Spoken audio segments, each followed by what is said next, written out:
So के छ मेरो एसएससी दिएका भाइ बहिनीहरू, आई होप सबैले राम्रैसँग एक्जाम दिनुभएको छ र राम्रैसँग पास हुनुहुन्छ भन्ने। सो सरकारले तोके जस्तै अब 1.5 महिनाको छुट्टी त तपाईँहरूलाई मिल्ने भयो।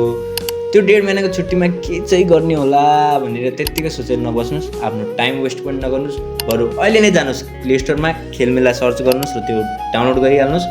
त्यहाँ तपाईँले डेलीको बेसमा राम्रो विड्रो गर्न सक्नुहुन्छ, राम्रै इन्कम गर्न सक्नुहुन्छ। 1000 देखि 1500 सम्म कमाउनुहुन्छ भने डेलीको बेसमा 1000 देखि 1500 सम्म कमाउनुहुन्छ भनेपछि खेलमेला अहिले नै डाउनलोड गर्नुहोस् अनि मजाले पुरै म्याचहरू जोइन गरेर पुरै म्याच खेल्नुहोस्, आफ्नो स्किल इम्प्रुभ गर्नुहोस्। अनि भोलि शनिबारको दिन सिस्टमेटिकली हामीले खेलाउने निर्णय गरेका छौँ, जसमा बिहानको 12 बजेदेखि रातिको 11:30 बजीसम्म नन स्टप बिआर म्याचेसहरू हुन्छन्, जसमा सोलो, डिओ र स्क्वाड तपाईँले मजाले खेल्न सक्नुहुन्छ। अनि हाम्रो साइडमा सिएस म्याचहरू रन भइरहेका छन्, त्यसमा आफ्नो साथीहरूलाई च्यालेन्ज गर्न सक्नुहुन्छ, आफ्नो साथीहरूलाई पनि बोलाउन सक्नुहुन्छ, अथवा यही भिडियो सेयर गर्दा पनि आफ्नो साथीलाई बोलाउन सक्नुहुन्छ।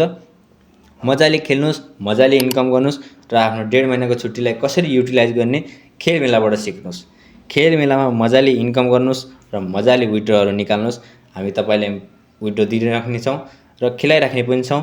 सो भोलिको म्याच हजुरसित र आफ्नै टाइमसित, टाइमलाई युटिलाइज गरौँ, खेर नफालौँ, खेलमेला डाउनलोड गरौँ। So hats off all.